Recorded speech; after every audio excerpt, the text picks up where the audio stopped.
हम लोग श्रीमद् भागवतम के तीसरे स्कंद के 14वें अध्याय के 26वें श्लोक को पढ़ेंगे। देखिए 25वें में क्या सुना था आपने? शमशान चक्रा नील धूलि धूम्र विकीर्ण विद्योत जटा कलापः भस्मावगुंठा मल रुक्म देहो देवस्त्रिभिः पश्यति देवरस्ते। आपको याद होगा कि दिति मान लो कहती कि मुझे निंदा की कोई परवाह नहीं कि लोग हमारी निंदा करेंगे या नहीं करेंगे। तो कश्यप जी दिति को डरा रहे थे कि देखो ये समय जो है ये घोर बेला है और उसमें भूत प्रेत घूमते रहते हैं, साथ साथ शिव जी के पार्षद भी घूमते रहते हैं। तो कहते हैं हमें उनसे भी कोई मतलब नहीं है। तो कहते हैं ऐसा नहीं है, शिव जी स्वयं भी घूम रहे हैं। तो कहते ठीक है, तो हम कहीं एकांत स्थान में जाकर के इस कृत्य को कर लेते हैं। तो कहते हैं नहीं, इस श्लोक में कहते हैं कि देखिए शमशान चक्रा नीलधूलि धूम्र, शमशान में जो चक्रानिल अर्थात चक्रवात घूमने वाली हवा उठती है उसकी धूलि धूम्र, उसकी धूलि से जो उनके धूम मतलब धूसरित समझते हैं, दूसरी शब्द समझते हैं, धूल से धूसरित हो जाना, कवर्ड मतलब भर जाना, दूध भरे हुए हैं। विकीर्ण विकीर्ण विद्योत, विकीर्ण मतलब बिखरे हुए हैं, विद्योत मतलब चमक रहे हैं। क्या? जटा कलाप, जटा जो उनके जटा जूट कहते हैं, क्या बोलते हैं उसके जो लटाएं, लटा बोलेंगे, जटा लटा जो भी है उसके बिखरे हैं, वो जो है वो बिखरे हुए हैं और धूल से सने हुए, हाँ ठीक है।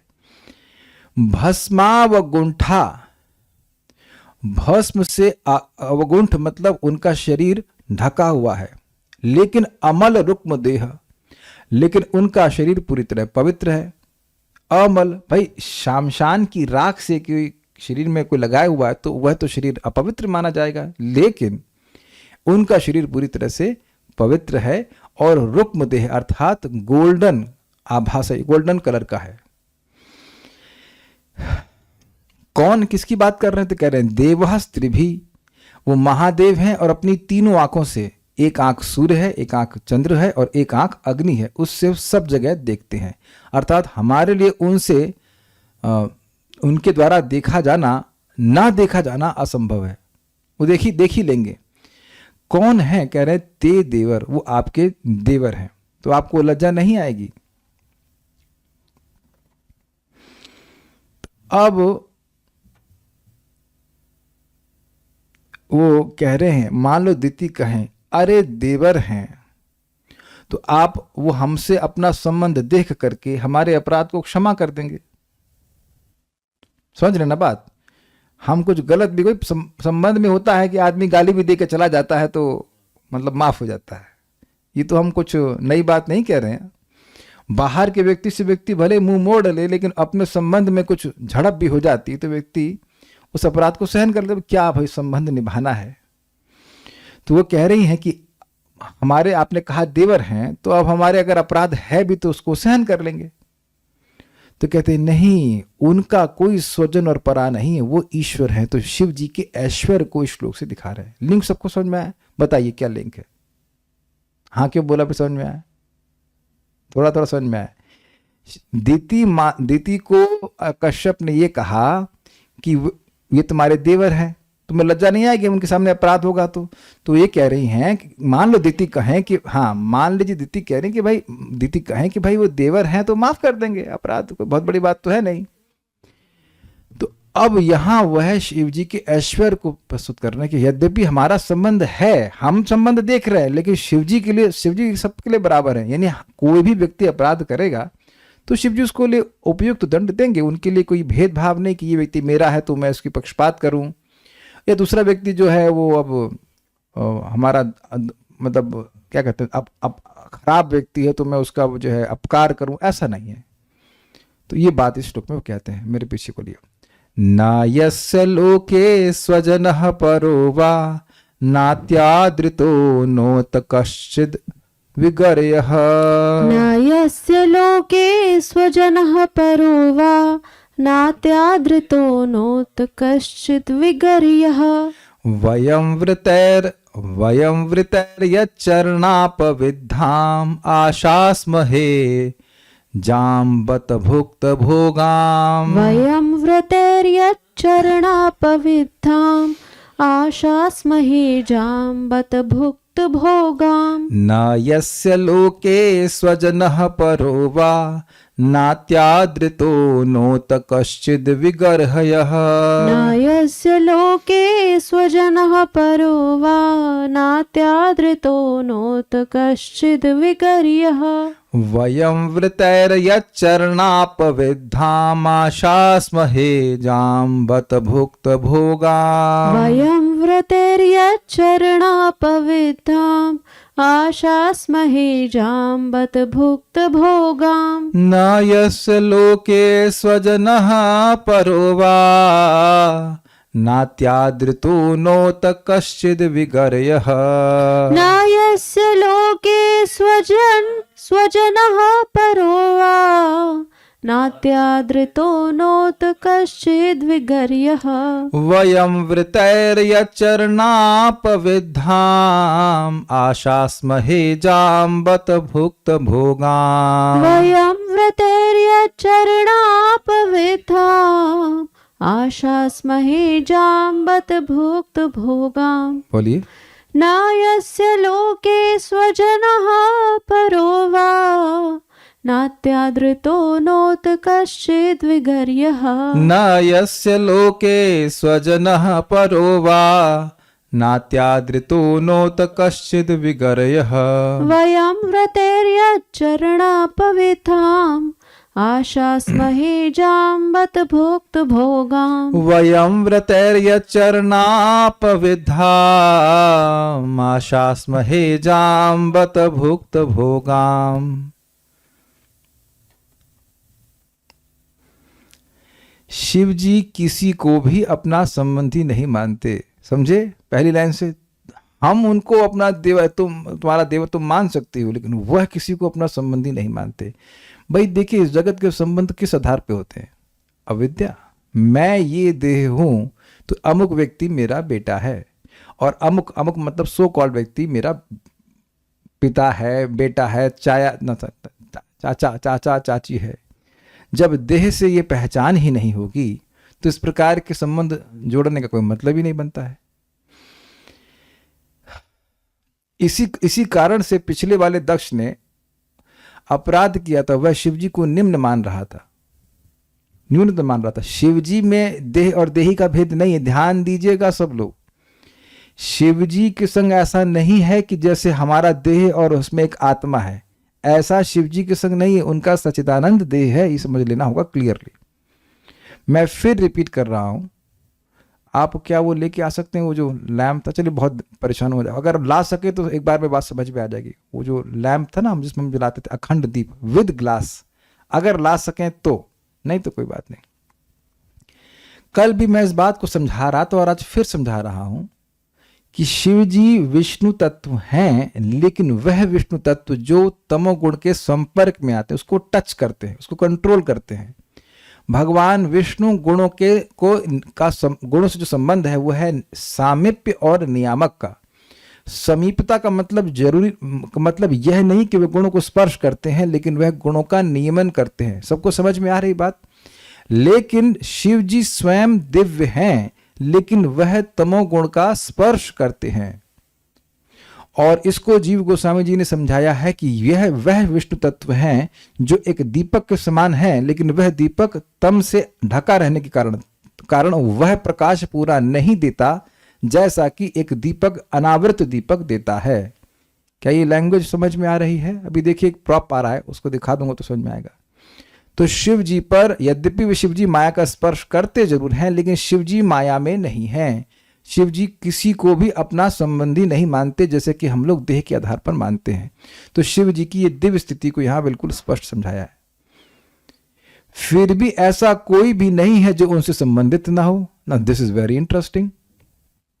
हाँ, एक इस प्रॉप से पहले समझ लीजिए इस बात को। थोड़ा गंदा है लेकिन काम चल जाएगा, बहुत दिन से रखा हुआ था। ये आप इसको अखंड दीपक कहते हैं, ठीक है। अब इसके अंदर जो लौ जलती है वह लौ ही होती है, ठीक है। अब इसमें आप देख रहे हैं कि थोड़ा गंदगी जमा हो गई है, तो जो प्रकाश है वह पूर्ण प्रकाश नहीं प्रकट होगा। समझ में आई बात? आपने देखा होगा, अगर जलाया होगा तो इसमें कालिक जमा हो जाती है।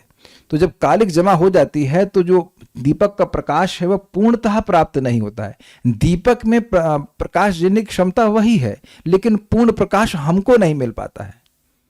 ये बात थोड़ा समझने वाली होगी। तो जो व्यक्ति दिव्य होना चाहता है, गुणों के परे जाना चाहता है, उसको भगवान विष्णु की आराधना ही करनी चाहिए। यद्यपि भगवान विष्णु और भगवान शिव जी में कोई भेद नहीं है। उम्मीद है कि इस तरह से आप बात समझ पा रहे होंगे। जीव गोस्वामी समझाते हैं इस प्रकार से, लघु भागवतमृत में कोट किया गया था। मैं ये कह रहा हूं कि शिव जी और भगवान विष्णु में कोई भेद नहीं है, भगवान विष्णु के ही विस्तार है, लेकिन क्योंकि वे प्रकृति के गुणों का संग करते हैं तो वह भगवान विष्णु के समान वैसा लाभ नहीं देते जीव को जैसा कि वह दे सकते हैं। जैसे कि एग्जाम्पल दिया गया कि लैंप है, लैंप के चारों ओर जो सूट है तो प्रकाश पूर्णता नहीं आएगा, ये बात है। लेकिन हम ये बात समझाना चाह, हम ये पॉइंट क्यों कह रहे हैं, इसलिए कह रहे हैं कि शिव जी पूरी तरह से प्रकृति के गुणों के परे हैं। ये समझ में आ गया? स्पष्ट है। तो वह किसी को संबंधी नहीं मानते, अर्थात ऐसा अविद्या का आवरण उनमें नहीं है कि मैं ये देह हूं और ये देह संबंधित लोग मेरे हैं। Is it clear? ठीक है। अब कह रहे हैं कि ऐसा कोई भी नहीं जो उनसे संबंधित ना हो। क्यों? क्योंकि सभी जीवों के वो पालक हैं। भूत भावना शब्द आया था उनके लिए, सभी जीवों के पालक हैं। दुर्गा मैया हैं और वो पति हैं, तो वह सृष्टि के कार्य को करने वाले हैं। इसलिए शिव जी को भी, शिव जी का संबंध हर जीवात्मा से है, ये अर्थ है। वे किसी को ना तो अति अनुकूल ना ही निंदनीय मानते हैं, ये तो बिल्कुल स्पष्ट है। हम किसी को अति अनुकूल कब मानते हैं? जब हमारी इंद्रिय तृप्ति को देता है, और निंदनीय कब मानते हैं? जब हमारी इंद्रिय तृप्ति में बाधा देता है। तो इस प्रकार की भावना से शिव जी पूरी तरह परे हैं। तब एक प्रश्न है, यहां पे प्रश्न आ जाएगा कि जब उनके लिए कोई निंदनीय नहीं है, तब वो हमें हमारे कृत्य का गलत समय में संतान उत्पत्ति का कार्य करने के लिए हमें दंड क्यों देंगे? कोई व्यक्ति निंदनीय उनके लिए किस लिए नहीं है? उनकी इंद्रिय तृप्ति बाधित हो रही उसकी वजह से निंदनीय नहीं है, लेकिन वो ईश्वर हैं, वो समर्थ हैं।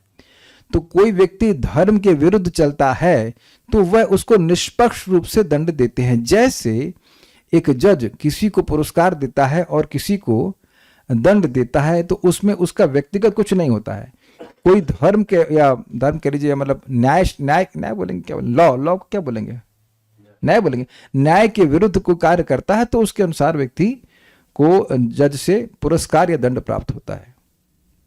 ठीक है ना? ये बात है। अब कह रहे हैं, अब शिव जी के ऐश्वर्य को ही प्रस्तुत करते हुए कहते हैं, हम उनके उच्चिष्ट भोजन की सादर पूजा करते हैं और वे जिसका तिरस्कार करते हैं उसको हम शीश झुकाकर स्वीकार करते हैं। इसको ये समझ में तब आएगा जब आप अन्वय देखेंगे। लोके, संसार में, यस्य, जिनका, यानी जिन शिव जी का, स्वजनः अर्थात अपना, वा परः अथवा पराया, न मतलब नहीं है। ये मैं फिर रिपीट कर रहा हूं कि ऐसा मत सोचिएगा, हे द्वितीय, आप ऐसा मत सोचना कि वो देवर हैं, जगत के संबंध में आपके देवर हैं तो आपकी गलती को माफ कर देंगे ना। उनका इस प्रकार से स्वजन और पराया कुछ भी नहीं। पराये व्यक्ति का व्यक्ति पक्षपात नहीं करता, जिसके प्रति पराये बुद्धि होती है, अपने जिसके प्रति बुद्धि होती है उसकी गलती को भी माफ कर देता है। तो ऐसा सिस्टम उनमें नहीं है उस समय। नहीं पर ना हो गया, न कश्चित अति आदरता, और न कोई अत्यंत आदरणीय है, मतलब उनसे श्रेष्ठ कोई है नहीं।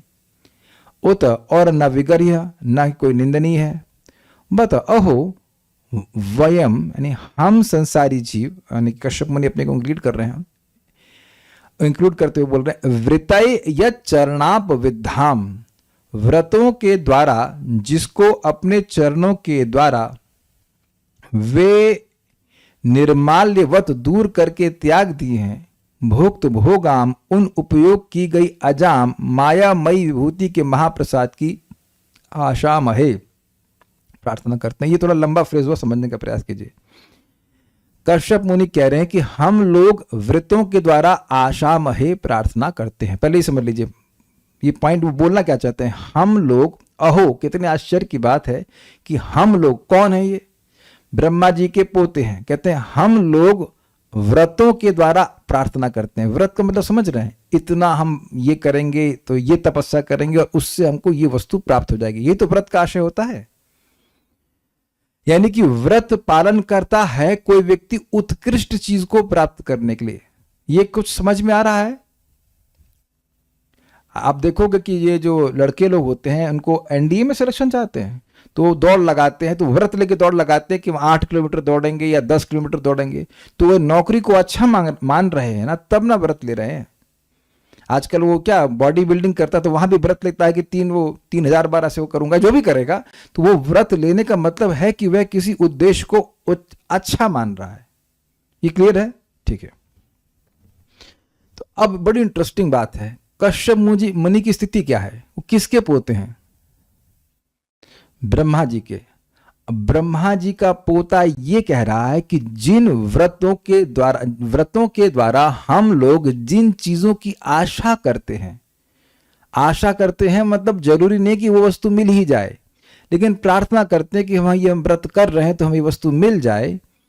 तो वो चीजें कैसी हैं? यत चरणोपविद्धाम। यत मतलब जिनको, चरण मतलब चरण, और अपविद्धाम मतलब चरण से ठुकरा दी हैं। This is amazing, this is really amazing. Brahma ji का पोता ये कह रहा है कि जिस व्रतों के द्वारा हम लोग जिन चीजों की आशा करते हैं, मिलती नहीं है, केवल आशा करते कि व्रत करेंगे तो मिल जाएगा, उसको शिव जी चरणों से ठुकरा देते हैं। तो कुछ शिव जी के ऐश्वर्य का बोध हो रहा है कि नहीं हो रहा है?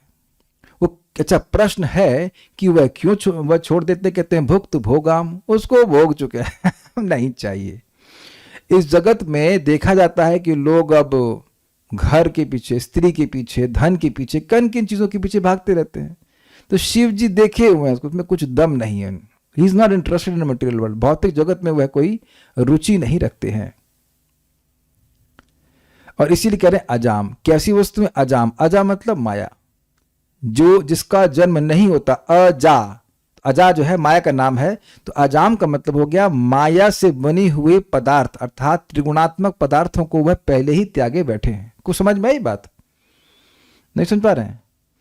अजाम मतलब माया के प्रोडक्ट। जैसे मैं एग्जांपल दूं, छेने का रसगुल्ला, पनीर, संदेश, और कौन से भैया दिलाओ ना, गुलाब जामुन तो मैदा भी होता है, रसमलाई और खोया और पेड़ा, ये किन चीजों से बनी हुई है? दूध से बना हुआ है। तो ये दूध के प्रोडक्ट होगा कि नहीं? उसी प्रकार से माया के 3 गुण हैं, रजोगुण, तमोगुण और सतोगुण, और उसी प्रधान में यही रहते हैं ना, इसी से हर भौतिक वस्तु आई है। तो अब इन सारी चीजों को, यानी किसी भी मटेरियल चीज में शिव जी का कोई इंटरेस्ट नहीं है।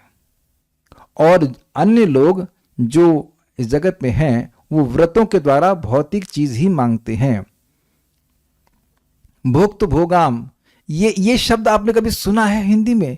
इसके वे भुक्त भोगी हैं। Have you heard this? Okay, वहां रुके क्या, बिल्कुल सही जा रही हैं। बोलिए बोलिए, भुक्त भोगी का मतलब क्या है?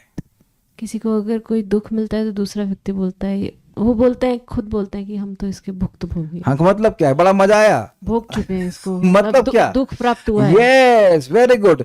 कि वो समझ जाते हैं भैया झेल चुके हैं, हम भुक्त भोगी हैं। बिल्कुल सही शब्द है, भुक्त भोगी हैं, दुख है इसमें। तो आप समझ गए कि इसका मतलब है कि दुख है, यानी शिव जी के अंदर ये बुद्धि किसी भी भौतिक पदार्थ के प्रति नहीं होती है कि यह सुखमय है। समझ में आई बात? इसलिए त्याग दिए। बड़ा सुंदर है। और उसकी प्रार्थना हम लोग कर रहे हैं। मतलब सोच लीजिए कि शिव जी का ज्ञान का स्तर कितना निष्कलुष है, अमल है। एक समान इंसान की बात नहीं बोल रहे हैं। ये कश्यप मुनि है, मैं फिर रिपीट कर रहा हूं। ये देवताओं से भी श्रेष्ठ कहे जाएंगे। देवताओं के बाप हैं भाई साहब, सुनिए, देवताओं के बाप है। इनकी पत्नी का नाम है अदिति। इंद्र का बाप बोल रहा है, अगर ब्रह्मा जी का पोता ना समझ में आ रहा हो तो। देवताओं का बाप बोल रहा है कि हम लोग उन चीजों के लिए प्रार्थना करते हैं व्रत लेके जिसको शिव जी दोष देख करके त्याग दिए कि इसमें कोई दम नहीं है। शिव जी नित्य निरंतर भगवान संकर्षण के चरण कमलों का ध्यान करते हैं। उमा कहूं मैं अनुभव अपना, सत हरि भजन जगत सब सपना। देखिए बड़ी सुंदर बात है आ गई यहाँ पे।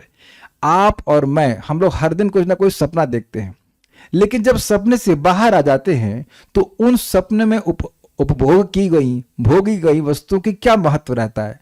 कोई महत्व नहीं रहता है। तो शिव जी इज फुल्ली सेल्फ रियलाइज्ड कि इस जगत में कुछ भी, किसी भी वस्तु में कोई सारता नहीं है। उनकी किसी भी वस्तु में भोग बुद्धि का निर्माण होता ही नहीं है। अब आप लोगों के मन में प्रश्न आ ही रहा होगा, तो फिर ये कार्तिकेय कैसे जन्म ले लिए? वो दुर्गा जी का संग क्यों करते हैं? कार्तिकेय का जन्म आप जानते हैं, कार्तिक का जन्म इसलिए हुआ क्योंकि उस समय सिपा सलार की जरूरत थी देवताओं को। कोई व्यक्ति कोई बाह्य कार्य कर रहा है, इसका मतलब ये नहीं कि उसके हृदय में भोग की इच्छा भी है। वो हम अगर बहुत डायलेट नहीं करेंगे, उस पर आगे आएगा तो बातें मैं समझाऊंगा। लेकिन उम्मीद है कि आपको बात समझ में आ गई होगी कि शिव जी जो हैं वो उनमें हृदय में कोई भौतिक कामना नहीं, उन्हें जगत से कुछ नहीं चाहिए। तो ये बात है कह रहे हैं, ऐसे महान शिव जी हैं। ये मजेदार बात आप पढ़ भी सकते हैं 10.88.8 में भागवतम में।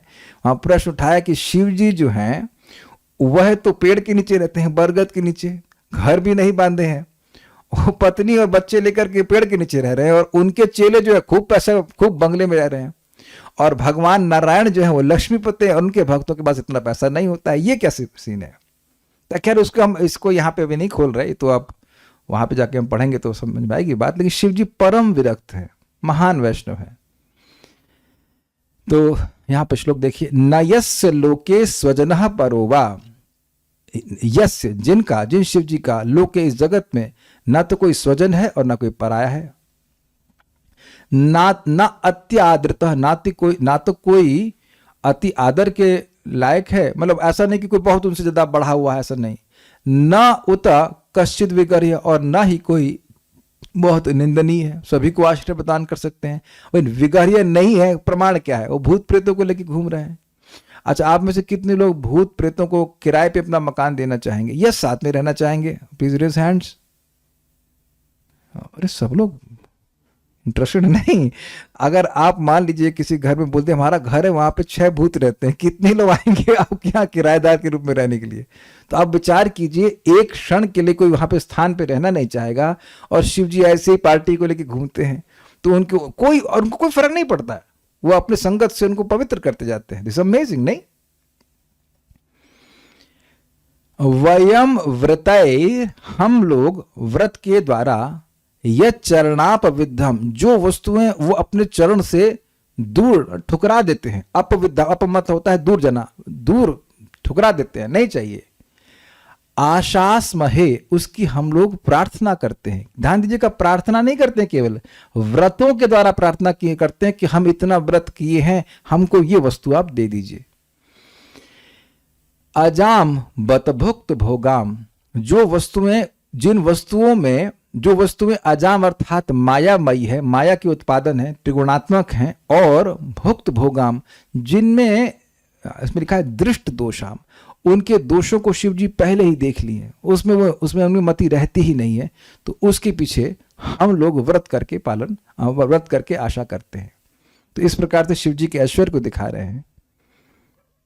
इसलिए क्यों? ताकि दिति केवल ये ना सोचे कि हमें अपने देवर से क्या मतलब है ना, नहीं, वो महान ईश्वर है और उनका आपको सम्मान करना चाहिए, उनका अपराध नहीं करना चाहिए। श्रीधरी, यदि दिति कहे कि आप तो उनसे बड़े हैं, अतएव उनके लिए आदरणीय है, फलतः आपके सारे अपराधों को वे क्षमा ही कर देंगे। इस पर महर्षि कश्यप कहते हैं कि उनका ना तो कोई अपना है न पराया है। तो दिति अगर सोच रही हैं कि शिवजी संबंध देख करके हमको माफ कर देंगे, तो कहते हैं ना, ऐसा नहीं है। इस पर महर्षि कश्यप कहते हैं कि उनका ना तो कोई अपना है ना पराया है, वे ईश्वर हैं और वे सबों के प्रति एक समान दृष्टि रखते हैं। भगवान शिव के ऐश्वर्य का वर्णन करते हुए कहते हैं, शंकर जी ने जिस माया को भोग कर उसका परित्याग कर दिया है, हम लोग अनेक प्रकार के व्रतों के द्वारा उनका महाप्रसाद समझकर उसी माया को प्राप्त करना चाहते हैं। तो अब आप लोगों को समझ में आ रहा होगा कि प्रभुपाद जी अनुवाद ऐसा क्यों लिखे हैं। हम उनके उच्चिष्ट भोजन की सादर पूजा करते हैं। देख रहे हैं, ये अनुवाद बहुत गुह्य अर्थ लगता है। देखिए, एक बात समझिएगा, शिव जी माया का संग करके, उसका अनुभव करके उसे छोड़ दिए, नहीं, इसमें कुछ दम नहीं है। और बाकी लोग यह समझते हुए भी कि उसको शिव जी त्याग दिए हैं, उन्हीं चीजों के लिए प्रार्थना करते हैं। कुछ समझ में आया आपको? हमारी तरह शिव जी नहीं कि खाए उसके बाद फिर खाए फिर छोड़े प्रकार, नहीं, ऐसा नहीं है, ऐसा नहीं है। वो जानते हैं इसमें क्या दम, इसमें कोई दम ही नहीं है। तो जिन वस्तुओं को वह अवशिष्ट उच्चिष्ट के रूप में, मतलब झूठन के रूप में छोड़ दे, मतलब अनुभव करके छोड़ देना, इसमें कुछ नहीं है। कोई इंद्र तृप्ति में कोई दम नहीं है, उसको लोग मतलब उसकी कामना कर रहे हैं। मैं समझा रहा हूं। अब आप कहेंगे अरे जब चखा है तो उसका मतलब है कि उसमें सुख भोगा होगा। समझाता हूं एग्जाम्पल आपको। अगर आप में से किसी को अच्छा लगता हो तो उसका हमको पता नहीं, लेकिन मान लीजिए मैं आपको नीम बैगन खाने के लिए दे दूं, तो अब मुझे लगता है कि बहुत सारे लोग अगर ना पता हो तो एक बार भले खा भी लें, लेकिन दोबारा तो शायद खाने के लिए कोई उत्सुक नहीं होंगे ना। अरे कल्याण प्रभु, आप अलग हैं, अलग पार्टी में हैं, ना हाथ खड़ा करने की जरूरत नहीं। लेकिन हम सब अगर नॉर्थ इंडिया के लोगों की बात करें, मैं भी कुछ एकाध दो लोग बंगाली भक्तों को अच्छा लग सकता है। चलिए, श्री वल्लभा माता जी, कल बना के लाऊं, हमारे घर के सामने नीम का पेड़ है। अरे माता जी बड़े खुश हो गए। तो आप कह रहे हैं कि मान लो मैं गलती से खिला दूं आपको नीम बैगन या नीम आलू, व्हाट अबाउट थिंक, किसी का मुंह में लार आ रही है कि आहा नीम आलू, अरे बहुत बढ़िया, फ्राइड नीम एंड फ्राइड आलू। एक व्यक्ति को हमारा सुना था हमने, जबरदस्ती नीम की सब्जी खिला दी गई, उसने कृष्ण भक्ति ही छोड़ दी। तो गलत फंस गए। खाओ खाओ खाओ, बताइए, इसको तरीका था ना, मैं नहीं, किसी का टेस्ट तो नहीं खाना चाहिए। तो मैं खाली ये बोल रहा हूं कि एक बार अनुभव कर भी ले, लेकिन अब उसकी कटुता का अनुभव करके उसको नहीं, हमको नहीं चाहिए, हमको नहीं चाहिए।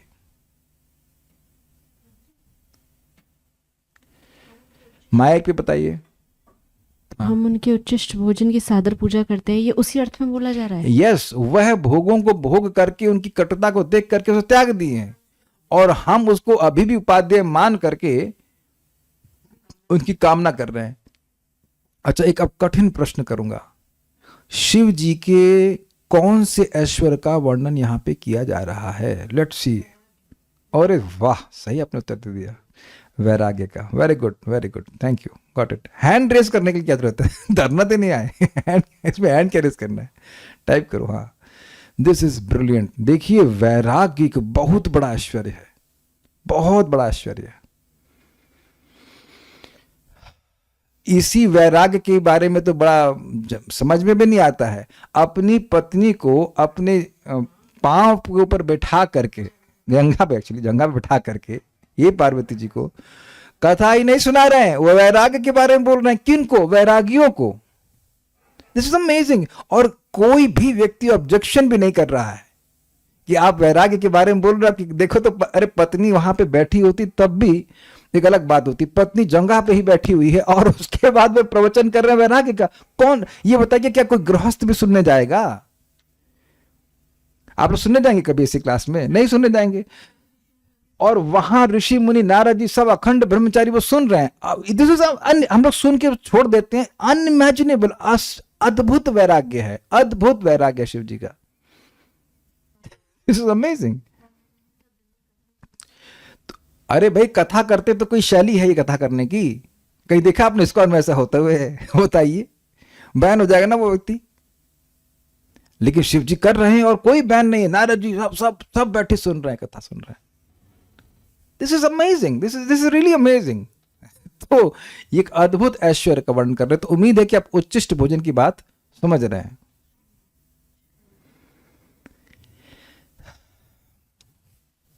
सारार्थ दर्शनी। यदि दीति कहें कि मैंने काम से, ये बड़ा मजेदार है, यदि दीति कहें कि मैंने काम से पीड़ित होने के कारण लज्जा और भय को त्याग दिया है, अतः आपको भी इस विषय में कोई भय नहीं करना चाहिए, क्योंकि आदरणीय और महान स्वरूप वाले आपके स्वजन एवं आपके समस्त दोषों को सहन करने वाले देवता अवश्य क्षमा करेंगे। यदि दीदी ऐसा कहें तो कश्यप जी इस श्लोक के द्वारा कहते हैं न यस्य इत्यादि, अर्थात जिनका कोई अपना स्वजन आदि नहीं है वे ईश्वर हैं और इसके कारण ही उनकी सर्वत्र समान दृष्टि अर्थात समदृष्टि है। यह भाव है। थोड़ा समझिए इस बात को, बड़ा मजेदार है। ये भागवतम का ही श्लोक है। कामातुरम न भयम न लज्जा। तो आपको याद होना चाहिए कि दिति को दोनों ही बातों की याद कराई थी। एक बात याद कराई थी कि भाई ये समय अच्छा नहीं है, आपकी इच्छा हम जरूर पूरा करेंगे लेकिन ये समय अच्छा नहीं, तो भय दिखाया था। और लज्जा भी दिखाया कि देखो तुम्हारे देवर हैं वो देख लेंगे। ये भी बात उनको याद दिलाई थी कि निंदा होगी। एक्चुअली निंदा का भय भी दिखाया था कि मेरी निंदा होगी। अति रोचंत शब्द था कि थोड़ा समय बीत जाने दीजिए, नहीं तो ऐसा कृत्य करने से हमारी निंदा होगी। तो ना तो दिति कहें कि ना तो मुझे निंदा का भय है और ना तो मुझे निंदा का भय है, ना मुझे कोई लज्जा है। और जहां तक शिव जी की बात है, क्योंकि आपका संबंध है वो है, इस कारण से कुछ क्षमा कर देंगे, तो कहते हैं ना वह ईश्वर है, सबको समान भाव से देखते हैं।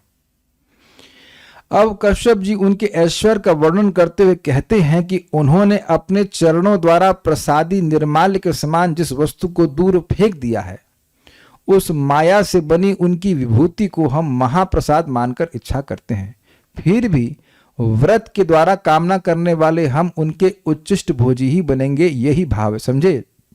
मतलब हम लोग व्रतों के द्वारा उन वस्तुओं की इच्छा करते हैं जिनको वो त्याग चुके हैं। एक पॉइंट। दूसरा पॉइंट कि व्रतों के द्वारा उनकी कृपा से अगर वो वस्तुओं को मिल भी जाएं, तब भी हम उनका झूठन ही खाएंगे, हम श्रेष्ठ नहीं हो जाएंगे। Got it? मान लीजिए किसी को महल मिल गया। इस जगत में, ध्यान से समझिएगा, इस जगत की हर वस्तु बनी है माया से, समझे, प्रकृति के 3 गुणों से। यानी कि इस जगत की कोई भी वस्तु किसी को प्राप्त होती है तो वह दुर्गा जी के आशीर्वाद से मिल रही है, माया के प्रसाद से मिल रही है। और माया है किसकी?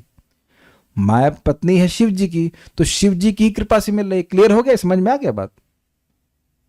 देखिए, इस जगत के जो उत्पादन है वो तमोगुण से उत्पन्न हुए। याद आ रहा है आपको? तामसिक अहंकार, आगे सृष्टि, तामसिक अहंकार से ही आकाश, वायु, अग्नि, जल और पृथ्वी की सृष्टि हुई। जानते हो आप इस बात को? तो अगर आपके पास लेट्स से ये ग्लास है, तो ये ग्लास पृथ्वी तत्व से आया है, तो ये तत्व कहां से आया? तामसिक अहंकार से, तमोगुण से।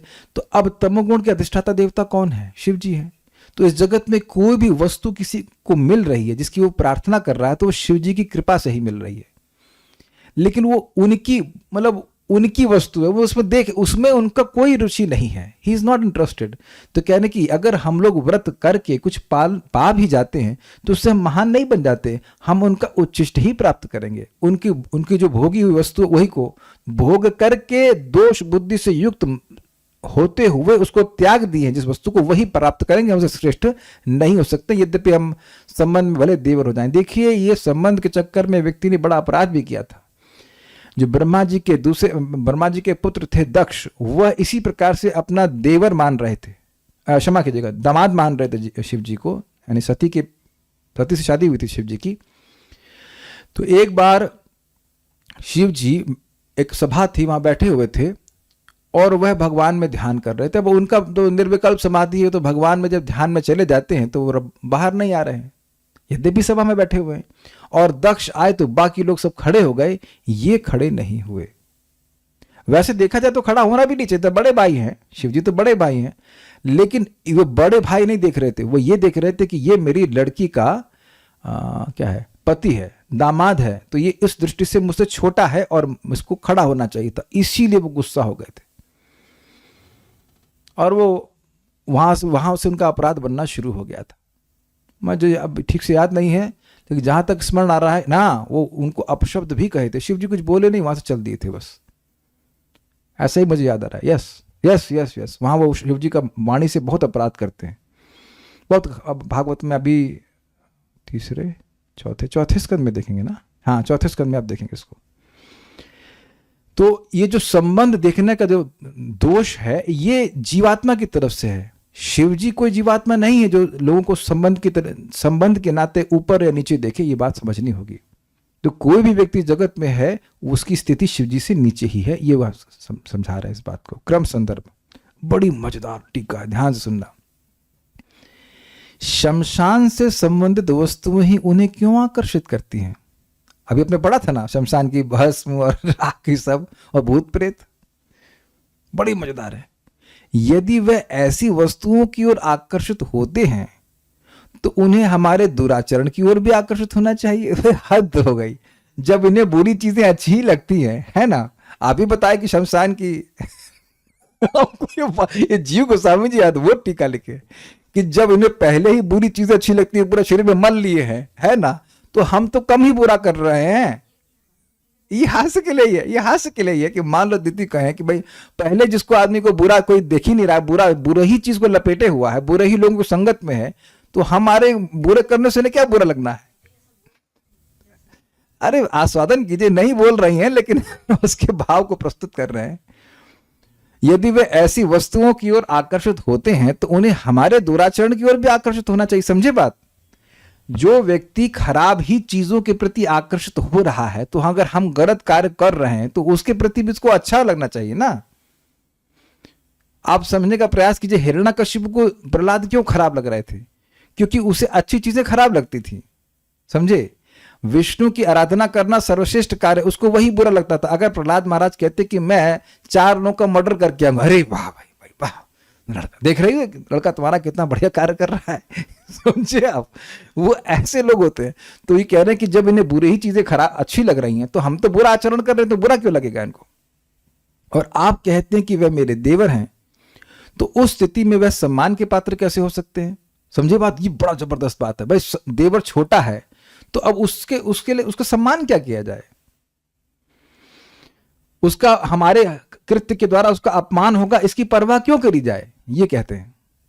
तब कश्यप जी कहते हैं कि उनका अनादर करना एक दोष होगा, बहुत बड़ा दोष होगा, क्योंकि वे एक बहुत ही श्रेष्ठ व्यक्ति हैं, अनासक्त हैं और सारी संपत्ति हमें देते हैं। मतलब उन जैसे आप स्पष्ट आप समझ चुके हो कि वह उनकी जो भुक्त भोगी चीजें उनको हम ग्रहण कर रहे हैं, तो ये आप देवर देख करके मत सोच लीजिए कि वह बहुत हमसे निम्न स्थिति पे है। नहीं, उनकी स्थिति जो है अत्यंत उत्कृष्ट है, प्रकृति के परे है।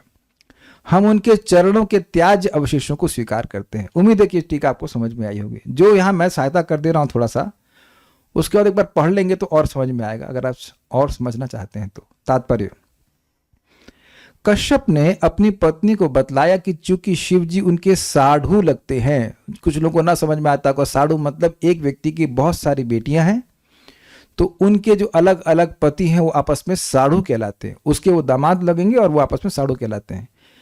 कश्यप ने अपनी पत्नी को बतलाया कि चूंकि शिव जी उनके साढ़ू लगते हैं, इसलिए उसे उनके प्रति अपराध करने के लिए प्रोत्साहित नहीं होना चाहिए। ये कश्यप जी ने बोला था। कश्यप ने उसे आगाह किया कि वस्तुतः शिव जी न तो किसी से संबंधित हैं और न ही कोई उनका शत्रु है। चूंकि वे ब्रह्मांड के मामलों के 3 नियंत्रकों में से एक हैं, अतएव वे हर एक पर समदृष्टि रखते हैं।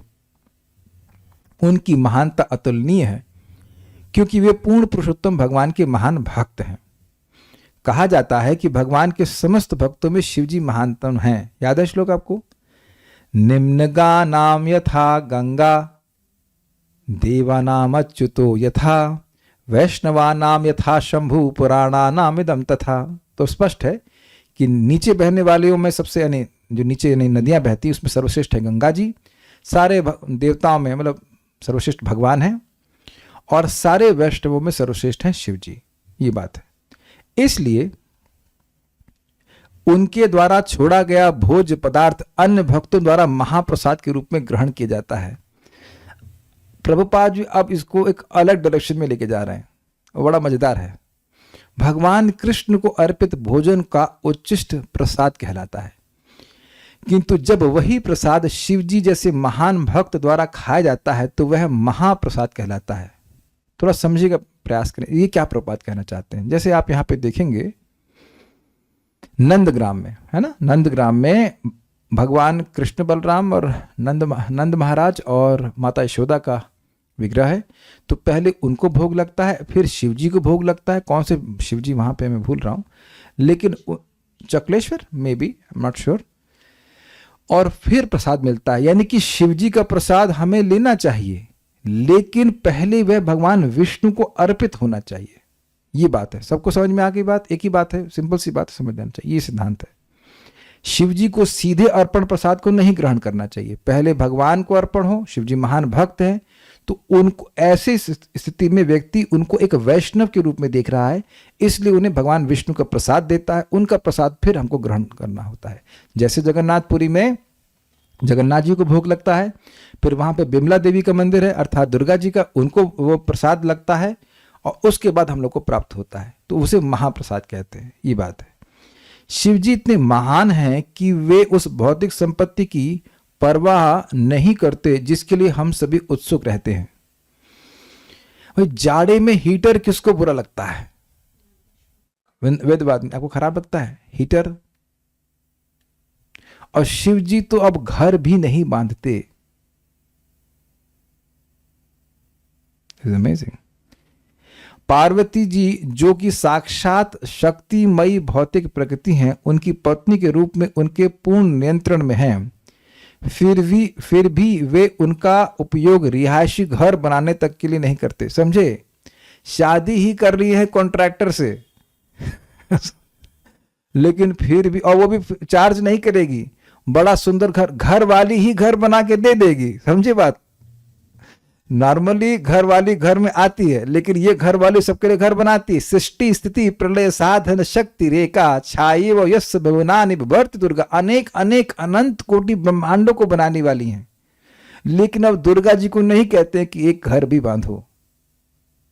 Is so detached. क्या करना है? वो कथा में इतने रमे रहते हैं।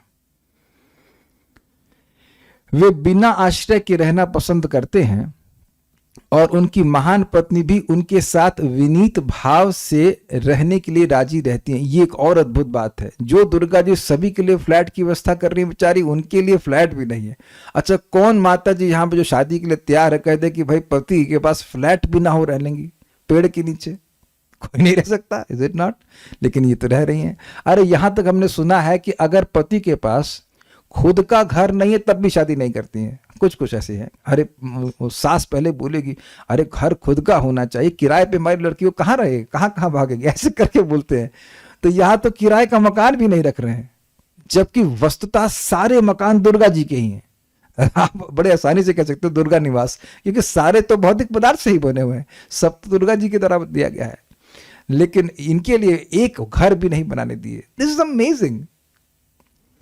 सामान्य जन शिव जी की पत्नी दुर्गा देवी की पूजा भौतिक संपन्नता के लिए करते हैं, किंतु शिव जी बिना किसी भौतिक इच्छा के उन्हें अपनी सेवा में लगाए रहते हैं। किनको? किनको? दुर्गा जी को। दुर्गा जी एक बस इच्छा कर दो, दुर्गा जी महान महल बना देंगी, सारी सेविकाएं लग जाएंगी, लेकिन कहते हैं ना, हमें नहीं चाहिए। वे अपनी महान पत्नी को यही उपदेश देते हैं कि सभी प्रकार की पूजाओं में विष्णु पूजा सर्वोपरि है। आज सुबह हम ये चर्चा कर रहे थे। आराधना नाम सर्वेशाम विष्णु आराधनाम परम तस्मात् परतरम देवी तदीया नाम समर्चनम। हे देवी, हे दुर्गा देवी, सारी आराधनाओं में भगवान विष्णु की आराधना ही सर्वश्रेष्ठ है, दिव्य है, और उनसे भी श्रेष्ठ आराधना है उनसे संबंधित वस्तुओं की आराधना करना, जैसे श्रीमद् भागवतम का प्रवचन, श्रवण कीर्तन, जैसे तुलसी जी की सेवा, वैष्णवों की सेवा, धाम की सेवा, जो भगवान से संबंधित है वस्तुएं, उनकी सेवा करने से भगवान और अधिक प्रसन्न हो जाते हैं। ये श्लोक किस में है? ये जो मैं स्मृति से बोल रहा हूं, ये पद्म पुराण से, बाकी मैं ढूंढ के दूंगा, जहां तक वो स्मृति है ये पद्म पुराण से ही है। और उससे भी बढ़कर है भगवान महान भक्त की या विष्णु से संबंधित किसी भी वस्तु की पूजा करना। तो इस प्रकार से शिव जी के बारे में बात हुई। अब हम किसी प्रश्न है किसी का, तो हमने अब कह रहे हैं कि ज्योतिर्लिंगों का प्रसाद नहीं लेना चाहिए। देखिए कि वहां पे किस भावना में पूजा हो रही है। क्या शिव जी को वैष्णव के रूप में पूजा हो रही है? तो उत्तर आप जानते हैं। तो भगवान विष्णु को प्रभुपाद बिल्कुल स्पष्ट कह रहे हैं कि पहले भगवान विष्णु को अर्पण होना चाहिए, फिर शिव जी को होना चाहिए, तो बहुत अच्छा होगा। ये है। और कोई प्रश्न? एक प्रश्न है, पर वो तो ईश्वर हैं, तो वो तो पहले से भी भोगों के स्वरूप को जानते ही हैं, तो फर्स्ट प्लेस में भी भोगने की क्या आवश्यकता है? कह रहे हैं कि शिव जी को ये भोगने की जरूरत क्या है? ये दिखाने के लिए कि ये निकृष्ट है। मान लीजिए कि आप कुछ वस्तु ग्रहण करें और उसका थूक दें, अरे यार क्या है, तो दूसरा व्यक्ति उसमें इंटरेस्टेड होगा क्या? मैं फिर आ जाता हूं, प्लीज डोंट टेक ऑफेंस, जिसको नीम बैगन पसंद हो, नीम आलू व्हाटएवर। मान लीजिए मैं पंगत में बैठा हूं और मैंने नीम आलू और थोड़ा सा खा लिया और मैं क्या वाह नहीं, तो दूसरा व्यक्ति भी तो अब उसमें इंटरेस्टेड नहीं होगा ना। तो शिव जी अगर जैसे श्लोक के अनुसार समझे, मान लो ने स्वीकार किया भी एक बार लेकिन उसको त्यागे हुए हैं, एक अगर इस तरह से समझे हम लोग, तो वो दिखा रहे हैं कि इन सब चीजों में कुछ मतलब नहीं। यानी विचार करना चाहिए कि शिव जी का सुख कहां है। शिव जी गृहस्थ है, महाजन है, कहां सुख है? जब उनके पास सुविधा है दुनिया का सबसे बड़ा बंगला बनाने की और उसमें अनेक अनेक क्या कहते हैं सेविकाएं रखने के लिए, और उनको नौकरी भी करने की कोई जरूरत नहीं है, तब वह बंगला क्यों नहीं बांध रहे हैं? इस सारे गृहस्थों को सोचना चाहिए, विचार करना चाहिए। ऑब्वियसली हम लोग को पेड़ में के नीचे रहने के लिए शिव जी नहीं बोल रहे हैं, लेकिन आचरण से दिखा रहे हैं कि देखो गृहस्थी में भी भगवान की कथा में ही सुख है। निरंतर भगवान की कथा करते हैं, उनका एक नाम है पंचानन, 5 मुख हैं उनके, तो एक मुख से निरंतर राम राम राम बोलते रहते हैं, एक मुख से भगवान की कथा कहते रहते हैं। हमारे पास तो एक ही है, तो एक बट एक बहुत स्पष्ट बात दिखा, मतलब बहुत क्या कहते हैं, he is sending out a statement कि गृहस्थी में भी भोग भोगते रहना यह कोई रीति नहीं है। इसमें गृहस्थी में भी सुख अगर है तो भगवान की भक्ति करने का ही, स्पेशली कथा और नाम जप आदि का। ये बात है, उम्मीद है कि आप समझ पाए होंगे। ऐसा तो भगवान गर्भोदकशय विष्णु भी करते हैं। आप इन्हीं टीका में कहीं देखेंगे कि गर्भोदकशय विष्णु, अभी तक तो नहीं आया, भगवान गर्भोदकशय विष्णु ये आ चुका है। भगवान गर्भोदकशय विष्णु ब्रह्मांड में प्रवेश करते हैं और 1 सेकंड के बाद देखते हैं इसमें कोई दम नहीं, निकल जाते। उसी 1 सेकंड में ब्रह्मा जी की पूरी आयु निकल जाती है। वो हर बार ऐसा करते हैं, तो हर बार ऐसा क्यों करते हैं? ये दिखाने के लिए कि इस ब्रह्मांड में कुछ दम नहीं है। उम्मीद है समझते होंगे। प्रश्न, क्या इस भौतिक जगत की सभी वस्तुएं हैं जो पंच महाभूतों से बनी है वह तमोगुणी है? आपका क्या रियलाइजेशन है? सृष्टि तत्व नहीं समझा आपने?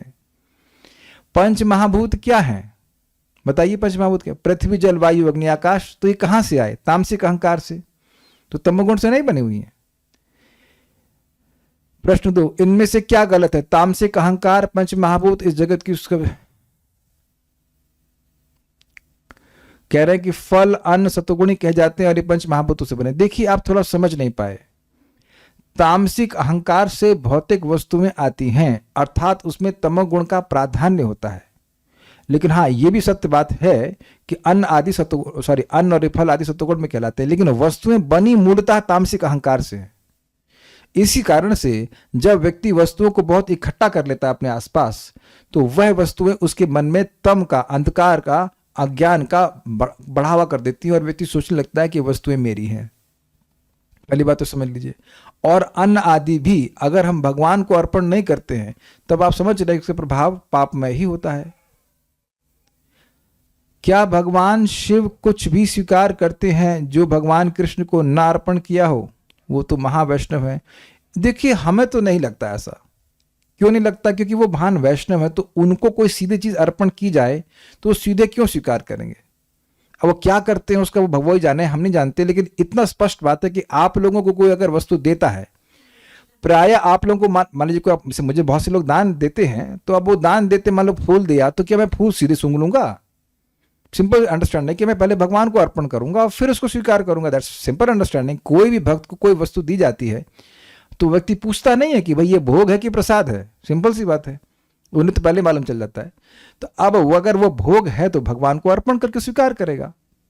अब मैं समझ रहा हूं कि प्रश्न क्यों आ रहा है कि ज्योतिर्लिंगों में शिवजी को जो अर्पण किया जा रहा है, तो क्या शिवजी भगवान विष्णु को अर्पण नहीं करते होंगे? अब हमको ये बात समझ में नहीं आ रही है कि अगर यह बात मेरा भी प्रश्न है कि अगर राख अर्पण की जा रही है तो क्या राख विष्णु को अर्पण की जा रही है, की जा सकती है क्या? बहुत जगह तो क्या उज्जैन में राख अर्पण करते हैं ना, राख, हाँ भाई भस्म। तो भस्म तो अर्पण नहीं की जा सकती, तो किस तरह से पूजा कर रहे हैं और शिव जी कैसे ग्रहण कर रहे हैं, मैं उस पर कुछ नहीं कहना चाहता, हमको नहीं समझ में आती बात। इतनी बात जो प्रभुपाद ने कही उसको हम समझ पा रहे हैं कि भगवान विष्णु को नैवेद्य अर्पण करना चाहिए और उसके बाद भगवान शिव जी को आता है, फिर अगर हमको प्राप्त हो तो बहुत अच्छी बात है। कोई कब पूछ सकता है घर में ऐसा कर सकते हैं अगर आप शिव जी को वैष्णव के रूप में स्वीकार करना चाहते हैं तो करें, तो आई वुड से।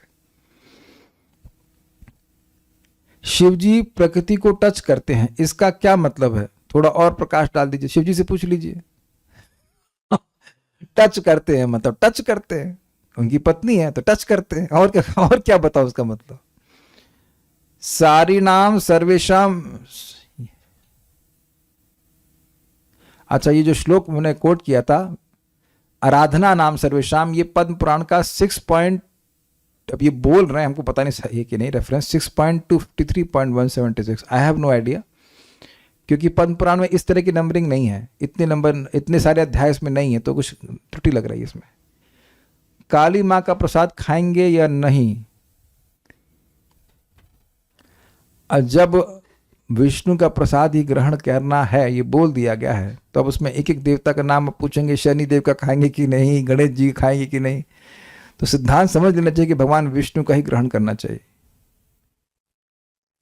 शिव जी की पूजा परम वैष्णव के रूप में कर सकते हैं, हाँ, और बड़ा सिंपल तरीका है, भगवान का नाम उच्चारण करके और भागवत कथा सुन करके। हरे कृष्णा कृष्णा कृष्ण हरे हरे, हरे राम राम राम हरे हरे, वो भी यही कार्य करते रहते, इस प्रकार उनकी पूजा हो जाती है।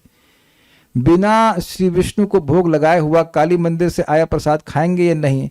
अरे आपके दिमाग में घुसा है कि नहीं? एक ही बात बोल रहा हूं बार बार, जो देवताओं को सीधा अर्पण होता है वो नहीं स्वीकार करना चाहिए। देखिए एक बात बताइए, क्या आप लोगों को कभी किसी ऐसे देवता के मंदिर में गए हो जहां विष्णु को पहले अर्पण हो और फिर देवता को अर्पण हो? हाथ खड़ा कीजिए कि आपने कभी देखा भी होगा सर, नंदग्राम के अलावा छोड़ दीजिए, कहीं नहीं। तो ये अंडरस्टैंडिंग है ही किसके पास? तो अंडरस्टैंड समझ लेना चाहिए कि आप अगर वो प्रसाद ग्रहण कर रहे हैं तो विष्णु को भोग लगा ही नहीं होगा। जो लोग सब शिवलिंग पर चढ़ाते हैं वो सब व्यर्थ गए, ऐस वो स्वीकार नहीं करते। मैंने, आप देखिए समझने का प्रयास कीजिए, शिव जी स्वयं बोले थे विरकासुर को कि बेटा तुम फालतू में मांस चढ़ाते हो, मैं तो बेलपत्र और जल से संतुष्ट हो जाता हूं। तो ये तो बिल्कुल स्पष्ट है कि बेलपत्र और जल आदि की जो ऑफरिंग है वह शिव जी स्वीकार करते हैं। अब वो किस रूप में करते हैं और क्या करते हैं वो उनके और उनके उपासकों के बीच में। शिव जी की उपासना है, लेकिन प्रभुपाद यहां बड़ा स्पष्ट कह रहे हैं कि जो शिव जी की वैष्णव के रूप में उपासना किस प्रकार से होगी। देवता के रूप में उपासना तो है ही, लेकिन वैष्णव के रूप में उपासना किस प्रकार से? भगवान विष्णु को भोग अर्पण कीजिए, फिर उस प्रसाद को शिव जी को दीजिए, फिर आप ग्रहण कीजिए। और क्या गुरु को डायरेक्ट भोग लगा सकते हैं तुलसी डालकर? पता नहीं ये परंपरा आई कहां से, हमको नहीं समझ में आ रहा है। हम लोगों को यही सिंपल सिखाया गया है कि गुरु जी को, obviously when I offer to my spiritual master and we chant their mantra, his mantra, और हम ये स्वीकार करते हैं कि हम कोई भी वस्तु गुरु जी के हाथ में दे रहे हैं और वह अपने गुरु महाराज को दे रहे हैं, और फिर वो ऐसे करते करते परंपरा से राधा रानी के हाथ में जाता है और भगवान को अर्पण होता है। Why should we imagine anything new? तो जहां से भी आपने सुना है वो पता नहीं क्यों ऐसा कह रहे हैं। सिंपल स्टैंडर्ड प्रोसीजर, सबको समझ में आ रहा है। जिनकी दीक्षा नहीं है तो वो कैसे भोग लगाते हैं? प्रभुपाद जी का प्रणाम मंत्र बोलते हैं तो आप प्रभुपाद जी को दे रहे हैं। हम कभी ये नहीं मानते कि हम इतने योग्य हो गए कि भगवान को दे सकते हैं, चाहे वो दीपक हो, धूप हो, कुछ भी हो।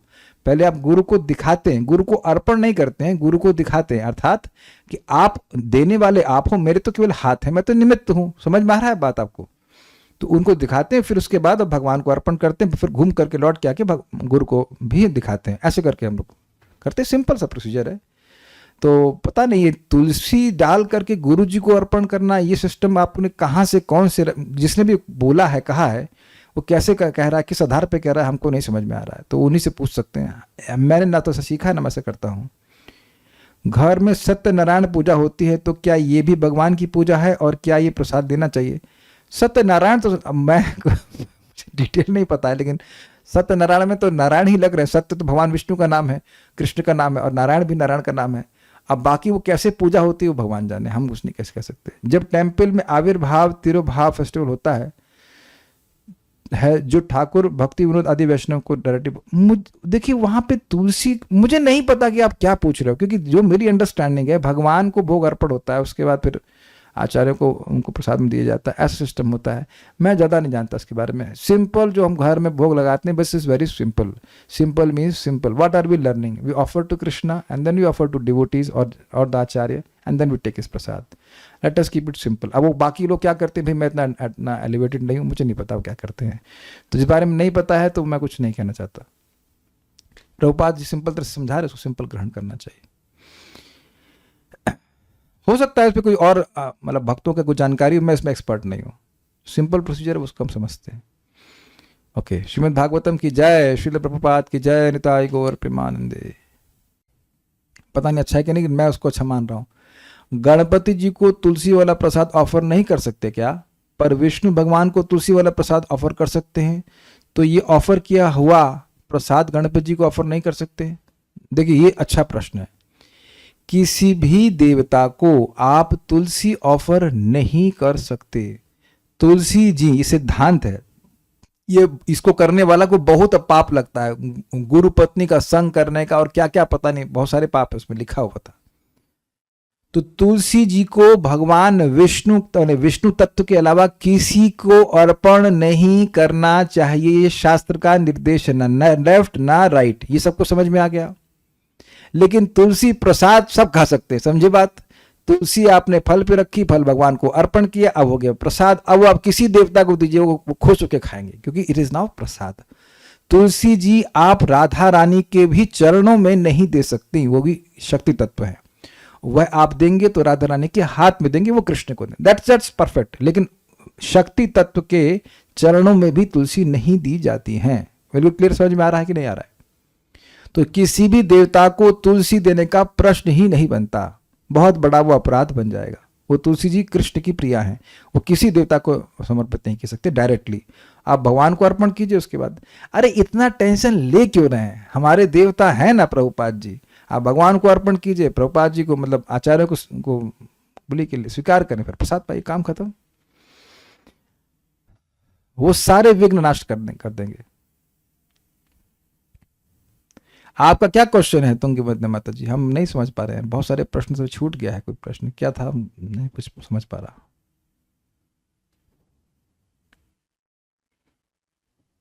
नहीं, फिर से पोस्ट कीजिए। एक प्रश्न था, एक बार अच्छा प्रश्न था, मैं फिर उसको एड्रेस करूंगा कि जब सभी वस्तुएं तमगुण से बनी हुई हैं, भौतिक पदार्थ, तो फलों को सतगुण में क्यों कहा जा रहा है? अच्छा प्रश्न है, काफी सोच के किया गया है।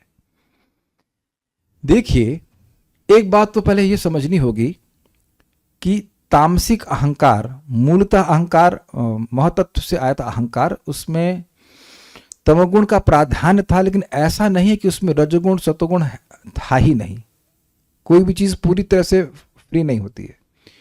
अब जो मैं अब इस बात को समझ पा रहा हूं, ये अच्छा प्रश्न है, और मैं जो समझ पा रहा हूं, अभी जो अंडरस्टैंडिंग मेरी हो रही है वो ये है कि देखिए, भौतिक वस्तुएं आई तो तामसिक अहंकार से, इसमें कोई भी मतलब संदेह नहीं, ये तो एकदम क्लियर है। लेकिन उनमें भी वर्गीकरण है कि कौन सी चीजें सतोगुण के आधिक्य से युक्त होंगी और कौन सी चीजें तमोगुण से और कौन सी चीजें रजोगुण से होंगी। ये बात हम समझ सकते हैं, समझ रहे हैं ना बात? जैसे अब सारे के सारे जानवर तमोगुण में रहते हैं, ये स्पष्ट है, उन्हें कोई बोध नहीं होता, धर्म का कुछ नहीं होता, लेकिन फिर भी आप जानते हो कि गाय को सतोगुण में कहते हैं, अग्रीड। शेर को रजोगुण में कहते हैं और बंदर आदि को तमोगुण में कहते हैं। तो उसमें भी कुछ अधिकता वाला रेशो वाला अंतर आ जाता है। ये बात है, ये मेरी अभी तक की अंडरस्टैंडिंग है। बाकी मैं देखता हूं और किसी सीनियर भक्त से पूछूंगा तो और बात आज क्लियर हो सकती है। शिव जी का संबंध हर जीव से कैसे है, एक बार फिर बता दीजिए। देखिए सिंपल सी बात है, ये देह किसने दिया आपको? दुर्गा जी ने। जितने भी देह के उत्पादन हैं वो किसके हैं? जो प्रोडक्ट्स हैं वो दुर्गा जी के द्वारा हैं। दुर्गा जी किसकी पत्नी है? शिव जी की। तो दुर्गा जी हो गई मां सबकी और शिव जी सबके पिता हो गए। भूत भावन शब्द उनके लिए आएगा, आ भी चुका, आगे भी कई बार आएगा कि वह जीवों के पालक हैं। इसको ब्रह्म संहिता के श्लोक में आप देख लीजिएगा, यह शंभुताम अपु तथा समुपैति कार्याद गोविंदमादि पुरुषम तमहम भजामि। सृष्टि के लिए माया का संपर्क होना चाहिए। तो वहां अभी मैं थोड़ा थोड़ा समझ पा रहा हूं वहां पे कि जो भगवान महाविष्णु दृष्टिपात माया पे करते हैं, वो दृष्टिपात जो है वो शंभु स्वरूप है। अभी इतना मैं समझ पाया हूँ, डिटेल तो मैं भी नहीं देख पाया हूँ। तो ये भगवान, जब भगवान इस जगत की सृष्टि करते हैं तो वो करते किस तरह से हैं? वह तो प्रकृति का संपर्क नहीं करते हैं। तो प्रकृति का संपर्क कैसे करते हैं? वह अपने आप को शिव जी के रूप में विस्तारित करके प्रकृति का संपर्क करते हैं। अन्यथा माया दुर्गा देवी तो शांत पड़ी रहती हैं, सोई रहती हैं। सुन चुके हैं आप लोग। तो भगवान अपने आप को शिव जी के द्वारा विस्तारित करके सृष्टि करते हैं। यद्यपि आपने सामान्यतः सुना है कि शिव जी केवल नाश करते हैं, लेकिन शिव जी सृष्टि में भी बहुत महत्वपूर्ण भूमिका निभा रहे हैं कि भगवान ही अपने आप को शिव जी के रूप में विस्तार करके माया को एक्टिवेट करते हैं। ये अंडरस्टैंडिंग मेरी है अभी तक। तो शिव जी का संबंध इस प्रकार से है। Means absolutely everything is in ignorance, absolutely everything not. जो मैटर है वह तामसिक अहंकार से उत्पन्न हुआ है। जो पंच महाभूत से बनी वस्तु में वह तामसिक अहंकार से प्रकट हुई, जिस अर्थात उसमें तमोगुण का प्राधान्य है, ये बात है। लेकिन उनमें भी कुछ रजोगुण, सतोगुण, तमोगुण हो सकता है, ये बात सत्य है। Okay, so now will stop.